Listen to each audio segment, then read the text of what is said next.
Assalamualaikum warahmatullahi wabarakatuh. Saya Tara Farta Utami dan 630101977 Perbankan Syariah kelas 4B. Nah, di sini saya akan menyelesaikan tugas ulangan akhir semester atau ujian akhir semester di mata kuliah Manajemen Pembiayaan Syariah dengan dosen pengampu Bapak Syaifuddin MM. Nah, bab yang saya pilih di sini yaitu ketentuan syariah pada pembiayaan bank syariah.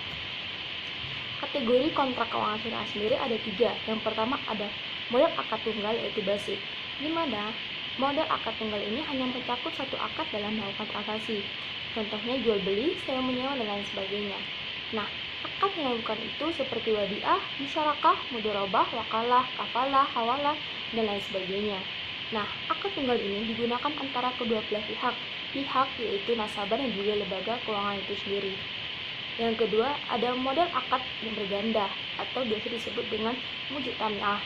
Akad berganda ini himpunan dari beberapa akad dalam satu transaksi yang dilakukan dengan cara dihimpun atau ditukar, di mana seluruh hak dan kewajiban dari akad sebagai akibat hukum yang dilakukan dalam satu transaksi. Contoh termasuk dalam akad berganda itu seperti murabah, kartu syariah, dan musyarakah mutanah kisbah. Bentuk lain dari akad ganda ini yaitu kombinasi mudharabah, musyarakah yang digunakan oleh perbankan syariah atau asuransi syariah. Kombinasi akad ini digunakan oleh lembaga keuangan syariah yang berperan sebagai mudharib atas dana-dana yang diserahkan nasabah menyertakan modalnya untuk diinvestasikan kepada pihak ketiga. Pihak yang terlibat yaitu nasabah, lembaga keuangan syariah dan juga pengelola dana. Dan yang terakhir ada model akad berbilang atau muta'adidah. Akad berbilang adalah akad yang berisi syarat, akad perilaku, harga, objek, dan sebagainya. Model akad ini terdiri dari 2 atau lebih akad yang dilakukan dihimpun dalam satu transaksi namun terpisah dari satu akad dengan akad lainnya termasuk dalam kategori akad berbilang. Perbedaan akad mujtami'ah dengan akad mut'adidah ini terletak pada akad-akad yang dilakukan dan akibat hukumnya. Pada mujtami'ah, akad-akad yang terhimpun tidak terpisah, sedangkan muta'adidah akad-akad yang terpisah dan satu dengan yang lainnya. Yang selanjutnya ada ketentuan syariah pada produk pembiayaan berbasis jual beli.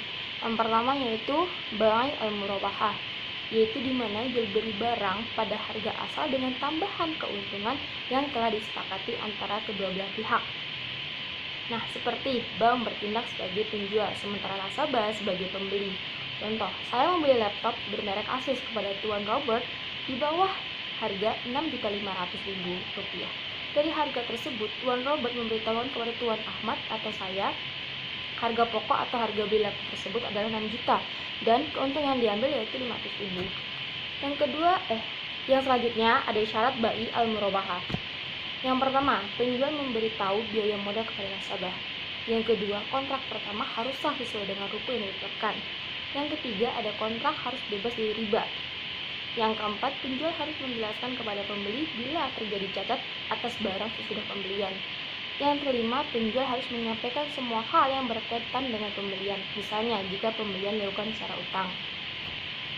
Selanjutnya ada bai' as-salam, di mana pembelian barang yang diserahkan ke di kemudian hari, sedangkan pembayaran dilakukan di muka. Contoh, Tuan Sugiarso memesan beras pandan wangi tipe A sebanyak 100 kg kepada Tuan Chandra dengan harga Rp1.500.000 dan per kilonya itu seharga Rp15.000. Dibayar tunai. Penyerahan barang akan dilakukan seminggu kemudian. Rukun bai' as-salam sendiri ada muslam sebagai pembeli, muslam ilai yaitu penjual, modal atau uang, muslam fi'ih sebagai barang, dan yang terakhir adalah ucapan. Syarat bai' as-salam yaitu yang pertama berkaitan dengan modal transaksi bai' as-salam. Maka modal transaksinya harus diketahui dan berbentuk uang tunai serta pembayaran salam harus dilakukan dengan kontrak di tempat kontrak. Yang kedua berkaitan dengan barang, maka barang-barang harus spesifik dan dapat diakui sebagai utang, harus bisa diidentifikasikan secara jelas. Ketentuan umum salam, yang pertama pembelian hasil produksi harus diketahui spesifikasinya secara jelas, seperti jenis, macam, ukuran, mutu, dan juga jumlahnya. Dan yang kedua, apabila hasil produksi yang diterima ternyata tidak sesuai dengan akad, maka nasabah atau pembeli atau produsen harus bertanggung jawab dengan cara antara lain mengembalikan dana yang telah diterimanya atau mengganti barang yang sesuai dengan pesanan. Nah, ada juga istisna. Istisna itu akad jual beli dalam bentuk pemesanan pembuatan barang tertentu dengan kriteria dan persyaratan tertentu yang disepakati antara pemesan dan juga penjual. Contoh seperti pembelian rumah. Rumah apabila dipesan sesuai dengan keinginan kita termasuk dalam akad istisna. Misalnya, kita ingin membeli rumah dengan kondisi 3 kamar, 2 ruang tamu atau 1 ruang tamu dan 2 WC.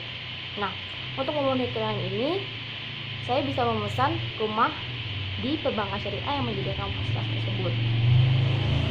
Syarat dari istisna sendiri yaitu bahwa istisna mengikat setelah masing-masing pihak sepakat atas pemesanan itu sendiri. Yang kedua, dapat dilakukan pada barang yang bisa dipesan. Terus, dalam bahasa istisna juga, identifikasi barang yang dijual harus sesuai dengan permintaan pemesanan. Terus, pembayaran dalam bahasa istisna ini dilakukan pada waktu atau tempat yang telah disepakati oleh kedua belah pihak. Terus setelah akad jual beli pesanan mengikat ini, tidak satupun boleh tawar-menawar kembali terhadap isi akad yang sudah disepakati karena telah ada sah di antara kedua belah pihak ini. Terus jika objek dari barang pesanan tidak sesuai dengan spesifikasi, maka pemesanan dapat menggunakan hak pilihan khiyar untuk melanjutkan atau membatalkan pesanan. Selanjutnya ada ketentuan syariah pada produk pembiayaan berbasis kerjasama. Yang pertama yaitu ada bagi hasil, di mana akad kerja sama antara bank sebagai pemilik modal dengan nasabah sebagai pengelola modal untuk memperoleh keuntungan dan membagi keuntungan yang diperoleh berdasarkan nisbah yang disepakati. Pembiayaan dengan sistem bagi hasil ini ada 2 macam, yaitu prinsip mudharamah dan juga prinsip musyarakah. Bagi hasil sendiri menurut Rasulullah itu diperbolehkan, sebab ia juga melakukan bagi hasil itu. Beliau mengambil modal dari Siti Khadijah. Sistem bagi hasil dalam prakteknya ada 2, yaitu yang pertama bagi hasil berdasarkan prinsip mudharabah dan yang kedua musyarakah. Dan selanjutnya itu ketentuan syariah pada produk pembiayaan berbasis sewa. Yang pertama ada ijarah, yaitu akad pemindahan hak penggunaan atau pemanfaatan atas barang atau jasa melalui pembayaran sewa tanpa diikuti dengan pemindahan kepemilikan atas barang itu sendiri. Nah, rukun atau syarat dari ijarah itu yang pastinya ada ijab dan qabul. Pihak yang kedua ada pihak-pihak yang berakad atau berkontrak, terdiri atas pemberi sewa dan juga yang penyewa. Nah, objek kontraknya yaitu pembayaran sewa dan manfaat dari penggunaan aset. Yang keempat ada manfaat dari penggunaan aset dalam ijarah adalah objek kontrak yang harus dijamin karena ia rukunnya harus dipenuhi sebagai ganti dari sewa dan bukan aset itu sendiri. Nah, syarat ijarah yaitu berupa pernyataan dari kedua belah pihak yang berkontrak, baik secara verbal atau dalam bentuk lain yang ekuivalen dengan cara penawaran dari pemilik aset dan penerima yang dinyatakan oleh penyewa atau nasabah. Nah, selanjutnya yaitu ketentuan syariah pada produk pembiayaan syariah berbasis pinjam dan kebajikan. Akad qard yang diberikan adalah penyediaan dana atau tagihan yang dapat dipersamakan dengan berdasarkan persetujuan atau kesepakatan antara peminjam dan pihak yang meminjamkan, yang mewajibkan peminjam melunasi hutangnya setelah jangka waktu tertentu. Nah, syarat pelaksanaan qard sendiri yaitu yang pertama bank, pihak yang menyediakan uang, yang kedua nasabah, pihak yang meminjam uang, dan yang ketiga proyeksi usaha, tujuan dalam mengadakan perikatan al-qard tersebut.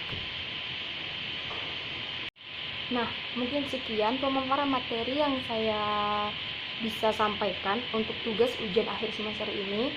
Kurang lebihnya saya mohon maaf. Wassalamualaikum warahmatullahi wabarakatuh.